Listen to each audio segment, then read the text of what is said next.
नमस्कार, welcome to Vaishali's kitchen. आज आपण करतो आहे चिकन आणि कोंबडी वडे. तर त्याच्यासाठी मी आता काय केलेलं आहे, इथे चिकन घेतलेलं आहे अर्धा किलो. त्याला आलं लसूणची पेस्ट टाकली, हळद टाकले, धना पावडर टाकली आहे, त्याच्यानंतर मीठ टाकले आणि 2 हिरव्या मिरच्या टाकून दिल्या. आता ते मॅरिनेट करून ठेवणार आहे मी थोडा वेळ. तोपर्यंत मी वड्यांचं पीठ भिजवून घेणार आहे. तर बघू शकता इथे आपण आता वड्यांचं पीठ घेतलेलं आहे. मग असे चिकन मॅरिनेट करून ठेवलं होतं. आता आपण वड्यांचं पीठ घेतलं. हे पीठ मी घरीच दळलेलं आहे, म्हणजे भाजणी घरी केली आहे त्याची, आणि मी दळून आणले. त्याच्यामध्ये मी आता कांदा टाकणार आहे, त्याचबरोबर इथे कोथिंबीर आहे आणि थोडंसं तेलाचं मोहन करून घेणार आहे आणि मीठ घालणार आहे. तर बघू शकता आपण इथे आधी मीठ घालून घेऊया. चवीपुरतं मीठ घातलं आहे. त्याच्यानंतर कांदा घातला आहे. कांदा घातल्यामुळे वडे खुसखुशीत होतात. आणि थोडीशी कोथिंबीर घातली. आता हे पीठ मी कोमट पाण्यामध्ये मळून घेणार आहे आणि नंतर मग मी इथे तेल गरम करून ठेवलेलं आहे आणि नंतर मग मी हे तेल त्याच्यामध्ये टाकणार आहे. आता आपण ते मळून घेऊया पीठ कोमट पाण्यात. आता आपण असं पीठ भिजवलेलं आहे हे, आणि आता याच्यामध्ये मी असे गोल खड्डा केलेला आहे. आता या मी खड्ड्यामध्ये तेल टाकणार आहे आणि पीठ भिजायला ठेवणार. हे गरम केलेलं तेल आहे कोमट. हे कोमट केलेलं तेल मी याच्यामध्ये टाकून घेणार आता.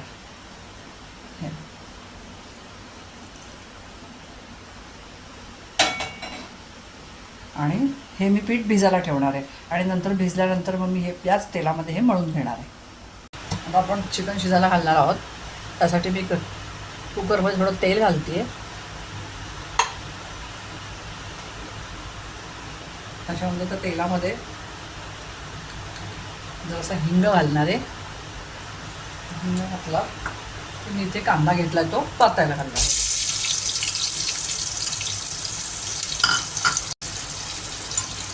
आता आपल्याकडे आषाढ महिना चालू आहे आता, त्यामुळे नॉनव्हेज थोडंसं जास्त होतं. आणि त्यातलं त्यात आषाढ म्हटलं की कोंबडी वड्यांची रेसिपी तर झालीच पाहिजे. म्हणजेच काय, तर कोंबडी वडे आणि चिकन. बटाणाही करतं कोणी कोंबडी वड्यांबरोबर, पण आज मी करते रस्स्याचं चिकन, म्हणजे रस्सा आणि कोंबडी वडे. आता आपण हे चिकन टाकणार आहोत कुकरमध्ये शिजायला, आणि गरम पाणी मी थोडंसं घालणार आहे. बाहेर खूप पाऊस पडतोय, पावसाचा आवाज पण येतोय. आज मी चिकनमध्ये मॅरिनेट करायला दही घातलेलं नाही आहे. नेहमी मी दहीच घालते, पण आज दही नव्हतं, संपलं होतं, त्यामुळे चिकनमध्ये आज दही नाही घातलं आहे. तर न दही घालतासुद्धा मी धणे पावडर, आलं लसूणची पेस्ट, हळद, मीठ घालून खूप छान पद्धतीने करते. करणार आहे मी आहे.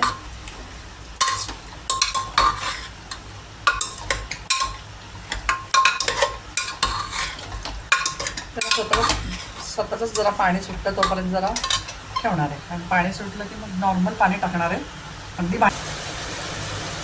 हे बघू शकतो, ह्या भांड्यामध्ये आपण चिकन हे केलं होतं मॅरिनेट. थोडंसं पाणी घातलं आहे आणि फक्त 2 शिट्ट्या करणार आहे. 2 शिट्ट्या. तर आपण आता चिकनला फोडणी देऊन घेते मी. तेल टाकलं, जो मी घरी बनवलेला आहे तो कांदा लसूण मसाला आहे, तो थोडा मी टाकते. थोडीशी लाल मिरची पावडर टाकते.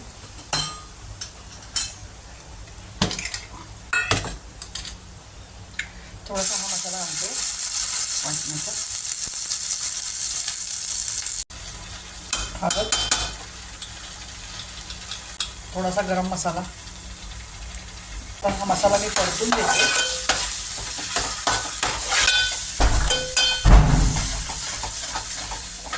टाकून घेऊया, कारण आपण चिकन शिजताना मीठ घातलं होतं, त्यामुळे आता थोडंसं कमीच घालूया, लागल्यावरती घालता येतं. तर मसाल्याला चांगलं पाणी पण तेल सुटलेलं आहे. थोडंसं पाणी घातलं, बाकी नाही, कारण खूप कोरडा झाला होता म्हणून. आता याच्यामध्ये हे शिजवलेलं मी चिकन घालणार आहे आणि आपण याला परतून घेणार आहे. त्यात मी रस्सा जरा जास्त करणार आहे, जास्त गरम पाणी घालणार आहे मी, कारण मला वडे करायचे आहेत, कोंबडी वडे. त्याच्यामुळे मला चिकनला रस्सा ठेवायचा जरा. तर बघू शकता एवढा मी रस्सा ठेवलेला आहे, कारण त्याचा रस्सा असेल तरच ते वडे खाता येतात त्याच्यावर छान डिप करून.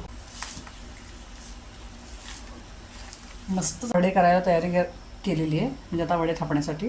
तर आता आपण कढई ठेवून तेल टाकून घेते मी.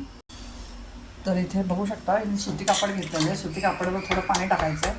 सुती कापड म्हणजे माझं हे वडी म्हणा, थालीपीठ म्हणा, हे असं बनवण्याचंच कापड आहे. तर मी आता छोटे छोटे गोळे घेणार आहे याचे. साधारण आपला छोटा गोळा घ्यायचा आणि असा पातळ बनवायचा.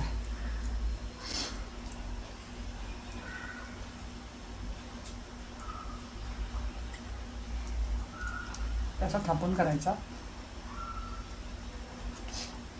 पातळ पातळ केले की चांगलं होतं.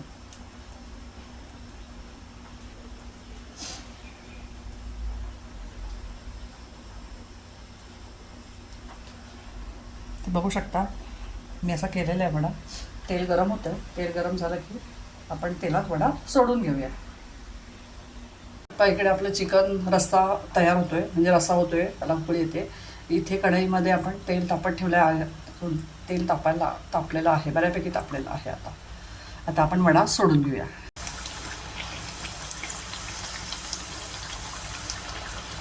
बघू शकता छान झाले आपले वडे. तर आपण काढून घेऊया, तळून घेऊया. तर आपली चिकन वड्यांची रेसिपी रेडी झालेली आहे, म्हणजे चिकन आणि कोंबडी वडे. बघू शकता तुम्ही, भात आहे, चिकन आहे, कोंबडी वडे आहेत, कांदा लिंबू आहे. तर कसा वाटला हा बेत? तुम्ही कसं करता मला नक्की कमेंट करून सांगा. आणि जर रेसिपी आवडला असेल तर चॅनलला लाईक करा, शेअर करा आणि हो, सबस्क्राईब करायला मात्र विसरू नका. भेटू नवीन एका रेसिपीबरोबर. Bye bye.